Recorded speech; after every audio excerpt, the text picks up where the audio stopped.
क्या आत्मिक पीड़ा को इतनी चतुराई से छिपाना संभव है कि यहां तक कि निकटतम रिश्तेदार भी चेतावनी के संकेतों को नहीं देख पाते जब तक कि अपरिहार्य नहीं हो जाता? ये कहानी अगस्त 2020 में इटली में शुरू होती है। विवियाना पारीसी अपने छोटे जियोले और पति डैनियले मंडेला के साथ वेनेटिको के शांत शहर में रहती थीं, जिसकी आबादी लगभग 4000 थी। विवियाना एक नाइट क्लब में डीजे के रूप में काम करती थी। टूरिन में जन्मी, वह डैनियले के साथ रहने के लिए वेनेटिको चली गई, जो भी एक डीजे था। वे साथ मिलकर इलेक्ट्रॉनिक संगीत का निर्माण करते थे। क्षेत्र के स्थानीय संगीत परिदृश्य और नाइट लाइफ में जोड़ा काफी सफल और प्रसिद्ध माना जाता था। पति पत्नी अपनी कला को बढ़ावा देने के लिए सक्रिय रूप से सोशल मीडिया का उपयोग करते थे। विवियाना अक्सर तस्वीरें और वीडियो साझा करती थी, खासकर जियोले के साथ कई रिकॉर्डिंग। वह छोटे बच्चे का चेहरा नहीं छिपाती थी, जिसे कई लोग सार्वजनिक व्यक्तियों के लिए जोखिम भरा मानते थे। कुछ लोगों ने विवियाना को इस खुलेपन के खतरों के बारे में चेतावनी देने की कोशिश की। 3 अगस्त 2020 की सुबह डैनियले और विवियाना के लिए सामान्य रूप से शुरू हुई। दिन घटनापूर्ण होने वाला था। जोड़े को रिकॉर्डिंग स्टूडियो में काम करना था। हालांकि विवियाना की अतिरिक्त योजनाएं थीं। पहले वह एक विज्ञापन एजेंसी जाना चाहती थी और फिर अपने बच्चे के लिए नए जूते खरीदना चाहती थी। इसलिए उसने दिन के दौरान उसकी देखभाल करने के लिए उसे साथ ले जाने का फैसला किया। उस दिन विवियाना अपना मोबाइल फोन घर पर भूल गई। खाना बनाने और सब कुछ पैक करने के बाद वे बच्चे के साथ सुबह 10 बजे के करीब निकल पड़े। उनका रास्ता मिलाजे टोल बूथ से होकर गुजरा, जहां से वे पालेर्मो की ओर राजमार्ग पर आगे बढ़े। बाद में उनका वाहन मैसीना पालेर्मो राजमार्ग पर तुर्दी सुरंग में निगरानी कैमरों द्वारा कैद किया गया। वहीं एक परेशान करने वाली घटना हुई। विवियाना की कार का टायर पंचर हो गया, जिससे वह सड़क कर्मचारियों की एक सेवा कार को हल्का सा छू गई। सौभाग्य से दुर्घटना मामूली थी क्योंकि गति कम थी। सुरंग से बाहर निकलने के बाद वह तुरंत अगले पार्किंग स्थल पर रुक गई, जो केवल कुछ दर्जन मीटर दूर था। कई गवाहों ने देखा कि विवियाना अपनी ओपल कोर्सा से बाहर निकली। कार में क्षति देखकर राहगीर चिंतित हो गए और यह सुनिश्चित करने के लिए उसे पकड़ने की कोशिश की कि वह ठीक है, लेकिन सफल नहीं हुए। ये मानते हुए कि घटना में कोई गंभीर रूप से घायल नहीं हुआ था, गवाह अलग हो गए। कानून प्रवर्तन अधिकारियों को घटनास्थल पर बुलाया गया। पहुंचे पुलिस अधिकारियों ने वाहन की जांच की और कोई चिंताजनक संकेत नहीं पाए जो यह दर्शाते हों कि चालक या यात्री को कुछ हुआ था। अंदर उन्हें पैसे, एक हैंडबैग और डैशबोर्ड पर 2 चिकित्सा प्रमाण पत्र मिले। हालांकि न तो विवियाना और न ही ज्वेल आसपास कहीं मिले। काफी समय बीत गया, लेकिन वह वापस नहीं आई। इस समय उसका पति स्टूडियो में था और अपनी पत्नी और छोटे बेटे की वापसी का इंतजार कर रहा था। वह लगातार उसका नंबर डायल कर रहा था, लेकिन बिना किसी सफलता के। जब कहानी की नायिका शाम तक नहीं लौटी, तो पूरा परिवार घटना को लेकर चिंतित होने लगा। पति ने कानून प्रवर्तन एजेंसियों से संपर्क किया, जहां उसे यातायात घटना के बारे में पता चला और यह कि उसके रिश्तेदार लापता थे। अधिकारियों ने विवियाना और जुएली की तलाश शुरू कर दी, क्योंकि वह कम से कम एक दुर्घटना में शामिल थी जिसकी जांच की आवश्यकता थी। समाचार की लंबी अनुपस्थिति को देखते हुए पति अधिक चिंतित हो गया और रिश्तेदारों ने असफलतापूर्वक कोई जानकारी खोजने की कोशिश की। खोज के तीसरे दिन डैनियल ने सोशल मीडिया पर एक भावुक संदेश लिखा। घर आ जाओ, हम तुम्हारा इंतजार कर रहे हैं। 5 दिनों तक, 8 अगस्त तक, विवियाना और उसके बेटे के बारे में कोई जानकारी नहीं थी। उसे लापता लोगों की सूची में शामिल कर दिया गया और स्वयंसेवकों ने अपनी खोज जारी रखी। विवियाना की छोड़ी गई कार के आसपास के क्षेत्र की तलाशी के लिए समूह बनाए गए। 8 अगस्त को विशेष रूप से प्रशिक्षित खोज कुत्तों का इस्तेमाल किया गया, जिससे एक परिणाम मिला। दोपहर 3 बजे के करीब उन्होंने खोज दलों को विवियाना के स्थान तक पहुंचाया, जो छोड़ी गई कार से लगभग 1 किलोमीटर दूर था। उसे एक दर्शनीय मंच के नीचे घने झाड़ियों में पाया गया। इस समय तक ड्रोन का उपयोग किया जा रहा था, लेकिन स्थान वनस्पति से अच्छी तरह छिपा हुआ था। विवियाना के पति को दुखद समाचार मिला, जिससे वह गहराई से विचलित हो गया। हालांकि अब तक जोएले का कोई निशान नहीं मिला था। सभी लड़के की किस्मत को लेकर चिंतित थे। जांचकर्ताओं ने विभिन्न सिद्धांतों का पता लगाया, जिसमें यह संभावना भी शामिल थी कि उसे दूर ले जाया गया था और वह किसी अन्य स्थान पर था। विशेषज्ञों ने प्रयोगशाला में खोज की विस्तृत जांच की। विशेषज्ञों ने पर्यावरणीय प्रभावों के निशान पाए। विशेषज्ञों के अनुसार ऐसी विशेषताएं दुर्भाग्यपूर्ण क्षण के बाद ही विकसित हो सकती थीं। विवियाना में काफी ऊंचाई से गिरने के लिए विशिष्ट चोटें पाई गईं। उसे एक चट्टानी उभार के नीचे पाया गया, जो 5 मीटर से अधिक ऊंचा था। पुलिस ने गिरने के सिद्धांत की जांच की। घटना की परिस्थितियों को बेहतर ढंग से समझने के लिए जांचकर्ताओं ने विवियाना के निजी जीवन की जांच शुरू की। जांच के दौरान उसके पति डैनियल पर संदेह हुआ। हालांकि टूरिन की महिला के सभी परिचितों और रिश्तेदारों ने उसके बारे में केवल सकारात्मक बातें कहीं। हाल के दिनों में वियाना वेनिस में रहती थी, जहां उसके पति और बेटे के अलावा उसके पास कोई करीबी नहीं था। यह उल्लेखनीय है कि यह सब सख्त महामारी प्रतिबंधों के दौरान हुआ। इसने कानून प्रवर्तन एजेंसियों को यह मानने का कारण दिया कि विवियाना अवसाद की स्थिति में हो सकती थी। इस समय के दौरान कई लोगों को जीवन में अचानक बदलाव से निपटने में कठिनाई हुई, जो कभी कभी त्रासद परिणामों का कारण बना। विवियाना और उसके पति के काम के क्षेत्र को देखते हुए मनोरंजन स्थल जहां वे काम करते थे, उनका व्यवसाय लागू प्रतिबंधों से काफी प्रभावित हुआ। इस स्थिति ने वित्तीय कठिनाइयां पैदा कर सकती थीं और परिवार में तनाव पैदा कर सकती थीं। हालांकि डैनियल ने दावा किया कि जोड़े को कोई गंभीर समस्या नहीं थी। बाद में उसने बताया कि क्वारंटाइन शुरू होने के बाद विवियाना बदल गई थी। वो बहुत चिंतित हो गई। महामारी उनके परिवार को कैसे प्रभावित करेगी, इसको लेकर परेशान थी और विशेष रूप से जोएली के बारे में चिंतित थी। धीरे धीरे यह एक वास्तविक बीमारी का डर बन गया। भावनात्मक तनाव के कारण विवियाना अस्पताल पहुंची, लेकिन जल्द ही छुट्टी दे दी गई। बाद में उसमें लगातार मूड स्विंग विकसित हुए। उसके रिश्तेदारों ने इसकी पुष्टि की, लेकिन ध्यान दिया कि अगस्त में उसकी स्थिति में काफी सुधार हुआ। हालांकि कभी कभी अनुचित डर पैदा होता था। हालांकि उनके लिए स्थिति का सटीक आकलन करना मुश्किल था। वे दूर रहते थे और विवियाना से केवल दूर से संवाद करते थे। जोएली की किस्मत के बारे में आज तक कुछ नहीं पता है।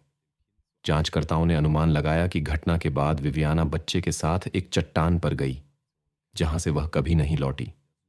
दुर्भाग्य से खोज अभियानों से कोई परिणाम नहीं मिला। न तो खोजी कुत्ते और न ही ड्रोन कोई निशान पा सके। विवियाना के कंप्यूटर की जांच करते समय जांचकर्ताओं ने प्रकाश पिरामिड में उसकी विशेष रुचि देखी। यह एक असामान्य कला वस्तु है, जिसे कलाकारों ने सौंदर्य, सद्भाव और शांति के प्रतीक के रूप में कल्पना की थी। एक अन्य वस्तु के विपरीत निर्माण के केंद्र में एक सर्पिल पथ है, जो प्रकाश और ज्ञान के मार्ग का प्रतीक है। कई लोगों ने विवियाना सहित प्रकाश पिरामिड में कुछ विशेष देखा और इसे आध्यात्मिक महत्व दिया। स्पष्ट रूप से महामारी के दौरान जब वह अपने प्रियजनों के बारे में बहुत चिंतित थी, उसने इस असामान्य संरचना में सांत्वना पाई। जांचकर्ताओं ने इस आकर्षण और रहस्यमय घटना के बीच एक संभावित संबंध देखा। घटना से ठीक पहले विवियाना ने दृढ़ता से प्रकाश पिरामिड का रास्ता पूछा था और अपने बेटे के साथ वहां एक विशेष अनुष्ठान करने की बात की थी। उल्लेखनीय था कि उस सुबह उसकी कार वास्तव में इस कला वस्तु की ओर जा रही थी, जो उनके घर से 140 किलोमीटर दूर थी। हालांकि यह अस्पष्ट रहा कि महिला ने अपने पति को क्यों धोखा दिया, यह दावा करते हुए कि वह कुछ काम करने और शॉपिंग सेंटर जा रही थी। जांचकर्ताओं ने एक और सिद्धांत विकसित किया। क्या विवियाना के पति ने खुद कुछ तथ्यों को तोड़ मरोड़ा था? इस मामले में यह घटना में उसकी संभावित भागीदारी का संकेत हो सकता है। संभवतः मुख्य पात्र एकांत की तलाश में था। सोशल मीडिया पर उसके अंतिम पोस्ट एकाकीपन और उससे जुड़े अनुभवों के विचारों से भरे थे। शायद वह अपनी आध्यात्मिक खोज को अपने पति के साथ साझा नहीं करना चाहती थी। विवियाना के धार्मिक विचारों की गंभीरता की जांच करते समय जांचकर्ताओं ने पिछले कुछ महीनों में कुछ असामान्य कार्यों की खोज की। वह अपने डर से सांत्वना की तलाश में अक्सर पवित्र ग्रंथों की ओर मुड़ी। लोगों ने उसे सार्वजनिक स्थानों पर बाइबल के साथ देखा। स्थिति ने एक अप्रत्याशित मोड़ लिया जब वह पहली बार चर्च के सामने प्रकट हुई और पवित्र शास्त्र से अंश जोर से पढ़ने लगी। अंततः विवियाना के रिश्तेदारों ने भी जानकारी की पुष्टि की। जैसा कि पता चला, वे वास्तव में इन विवरणों को सार्वजनिक नहीं करना चाहते थे, लेकिन उन्होंने हाल ही में उसके व्यवहार में असामान्यताएं देखी थीं। वह अपने और जोएल के लिए संभावित खतरे को लेकर चिंतित थी। पिरामिड में सुरक्षा पाने की उम्मीद कर रही थी, हालांकि उसने कभी भी अपने या जोएल को नुकसान पहुंचाने का इरादा नहीं दिखाया। कानून प्रवर्तकों ने घटनास्थल पर एक विचित्रता देखी। ऊंचाई पर एक असामान्य निर्माण था, एक खंभा जिस पर केवल काफी प्रयास से चढ़ा जा सकता था। यह संदेहास्पद लगा कि विवियाना अकेले ऐसा कर पाती। खोज का स्थान सीधे खंभे के नीचे था, जो जांचकर्ताओं को संदिग्ध लगा। एक स्वतंत्र कूद में गति किसी व्यक्ति को बहुत दूर ले जाती। खंभे पर विवियाना के निशानों की कमी ने और भी सवाल खड़े किए। अगर वह वास्तव में इस पर चढ़ने की कोशिश करती तो सतह पर अनिवार्य रूप से निशान छूट जाते। इसके अलावा केवल 5 मीटर की ऊंचाई इतनी गंभीर चोटों के लिए अपर्याप्त लगती थी। हालांकि इस क्षेत्र में कई जंगली जानवरों की उपस्थिति से ये सभी विसंगतियां समझाई जा सकती थीं। यह अनुमान भी लगाया गया कि विवियाना को उस क्षण घबराहट का दौरा पड़ा हो सकता है। यह अनुमान लगाया गया कि वे जंगल में बहुत दूर चले गए थे, जहां उनकी जानवरों से मुलाकात हुई। पार्किंग स्थल से महिला के व्यवहार के बारे में गवाहों के बयान अलग अलग थे। कुछ ने दावा किया कि उन्होंने बेटे को उसकी बाहों में देखा। दूसरों ने कहा कि वह अकेले कार से उतरी, बिना किसी सामान के। कुछ ऐसे भी थे जिन्होंने एक बड़ा बैग देखा जो वह ले जा रही थी। एक बुजुर्ग जोड़े ने एक दिलचस्प विवरण बताया। कार पार्क करने के बाद 2 अजनबी महिला के पास आए और उन्होंने मदद की पेशकश की। वे साथ मिलकर झाड़ियों में चले गए, जहां से वह कभी वापस नहीं लौटी। कानून प्रवर्तन एजेंसियों ने मीडिया के माध्यम से इन 2 व्यक्तियों से बयान देने के लिए पुलिस से संपर्क करने का अनुरोध किया। केवल वे ही निश्चितता से बता सकते थे कि महिला अकेली थी या नहीं। जांचकर्ताओं ने सभी उपलब्ध स्रोतों से जानकारी की तलाश की। चूंकि विवियाना के मिलने के स्थान पर बड़े जानवरों के निशान पाए गए थे, उन्होंने स्थानीय कुत्ता मालिकों का डेटा भी जांचा। इस क्षेत्र में कई बड़े कुत्तों के मालिक रहते थे। जांचकर्ताओं ने उनमें से हर एक से बात की, लेकिन कोई भी उपयोगी जानकारी साझा नहीं कर सका। साथ ही कानून प्रवर्तकों ने विवियाना के मार्ग के साथ निगरानी फुटेज की जांच करके उस सुबह की घटनाओं की सावधानीपूर्वक जांच की। राजमार्गों पर उसके मार्ग का एक महत्वपूर्ण हिस्सा पुनर्निर्मित करने में सफलता मिली। जांच के दौरान एक अजीब विवरण सामने आया। जब विवी टोल बूथ पर पहुंची तो उसने दावा किया कि उसके पास पैसे नहीं हैं। उसे क्रेडिट कार्ड भुगतान की पेशकश की गई। हालांकि यह असामान्य लगा, क्योंकि उसके पास नकद और बैंक कार्ड दोनों थे। आखिरकार उसने शॉपिंग की योजना बनाई थी।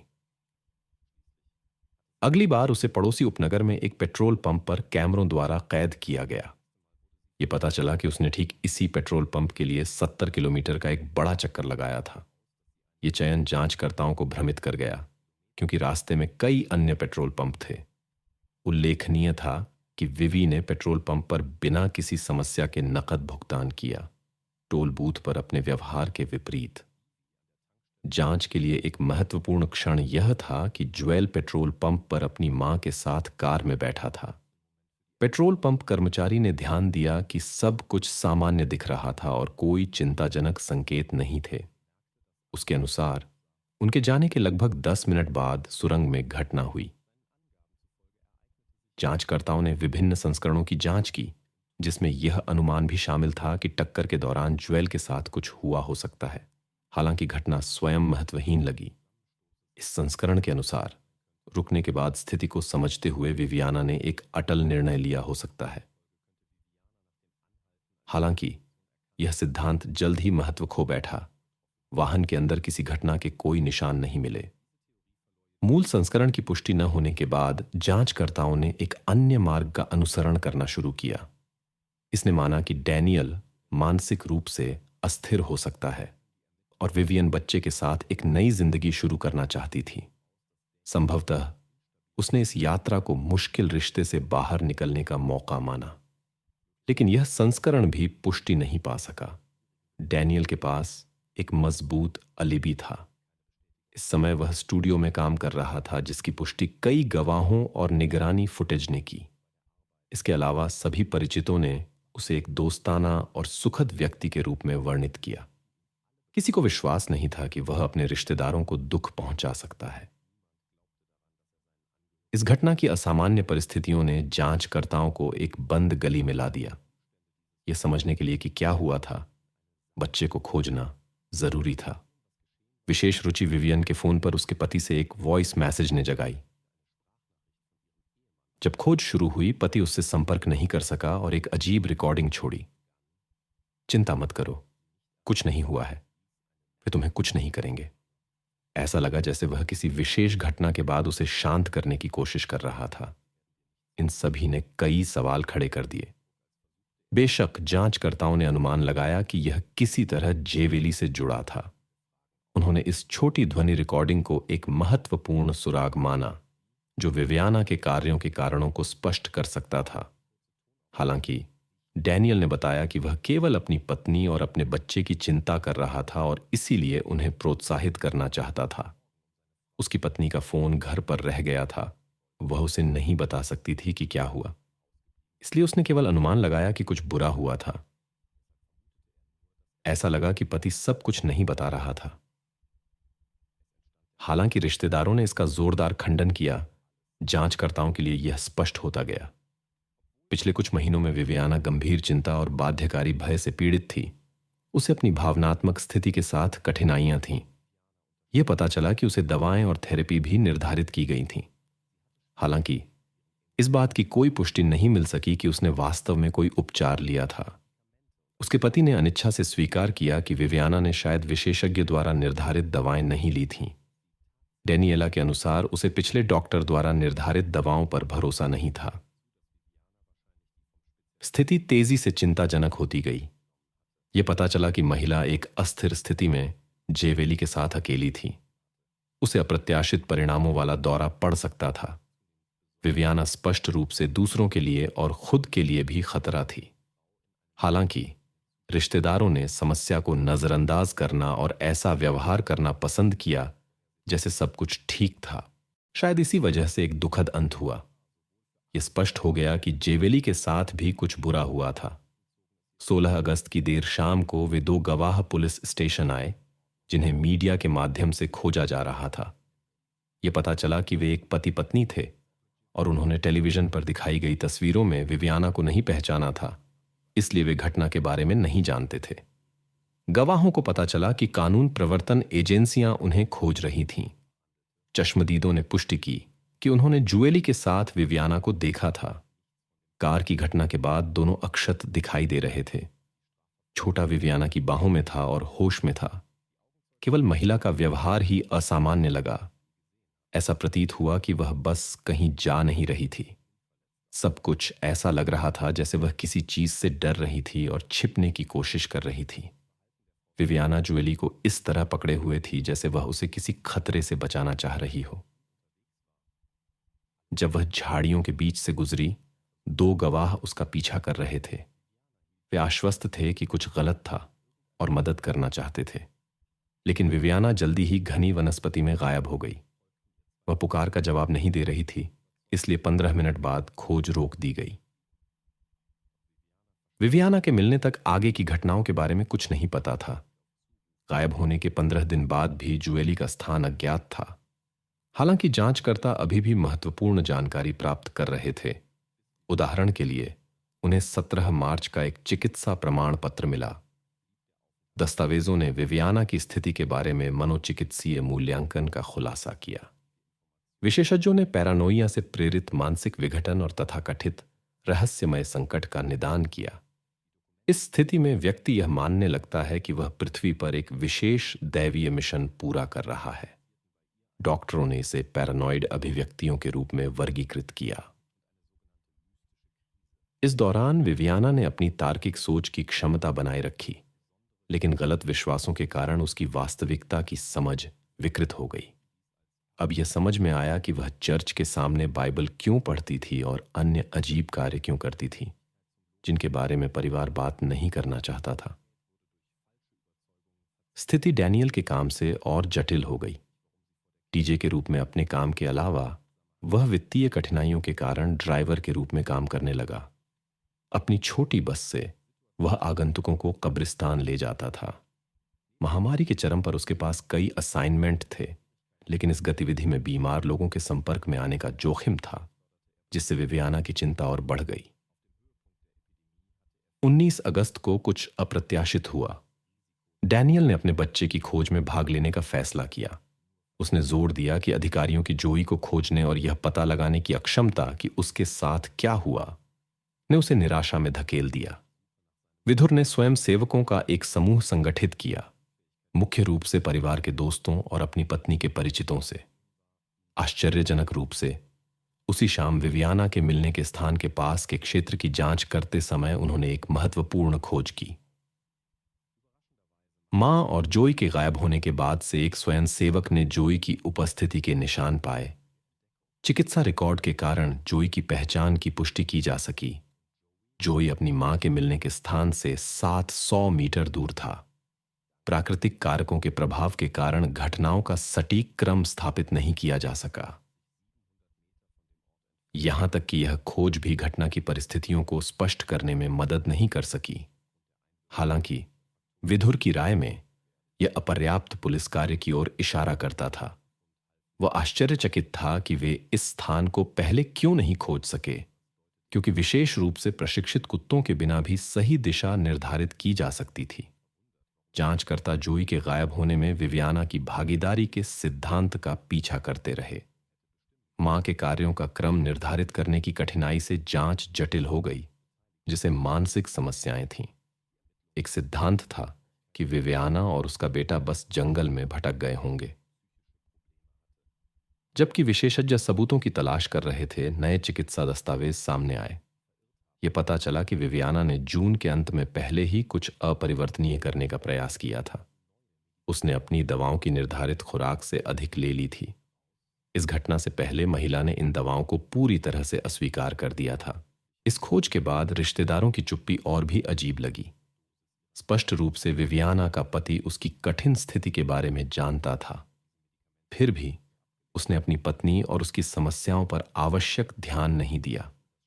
अंत में जांचकर्ताओं को पता चला कि घटना से ठीक पहले पति ने तलाक के बारे में एक वकील से परामर्श करना शुरू कर दिया था।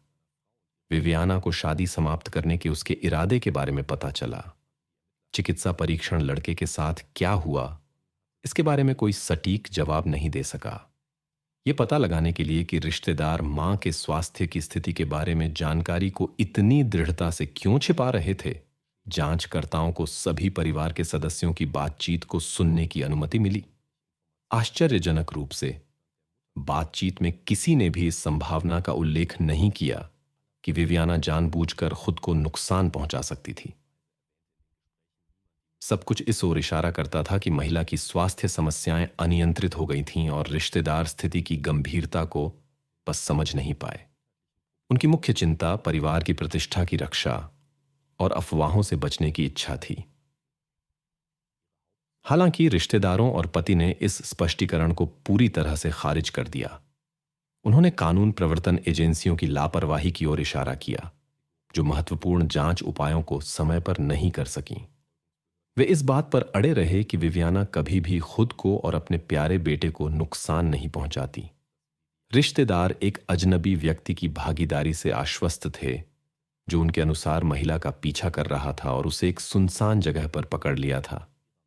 हालांकि यह संस्करण संदेह पैदा करता था, क्योंकि किसी भी चश्मदीद ने किसी भी पीछा करने वाले को नहीं देखा था। उसे इन स्थानों की ओर क्या खींच रहा था? अभियोजक पक्ष ने निष्कर्ष निकाला कि महिला के रिश्तेदार आखिरी क्षण तक बस उसकी स्थिति को स्वीकार नहीं करना चाहते थे। अंत में जांचकर्ताओं ने मामले को बंद करने का फैसला किया। विवियाना के रिश्तेदारों ने इस फैसले का जोरदार विरोध किया, लेकिन जांच फिर से शुरू नहीं की जा सकी। अधिकारियों को संदेह है कि दुर्घटना के बाद मां पीछा किए जाने के डर से बच्चे के साथ भाग गई। उनके संस्करण के अनुसार या तो एक दुर्घटना हुई या सब कुछ विवियाना की अस्थिर मानसिक स्थिति के कारण हुआ। विवियाना का पति दानिएले सच्चाई जानने के अपने प्रयासों को नहीं छोड़ रहा है। वह आश्वस्त है कि उसकी पत्नी अपने या अपने बच्चे को कोई नुकसान नहीं पहुंचा सकती थी।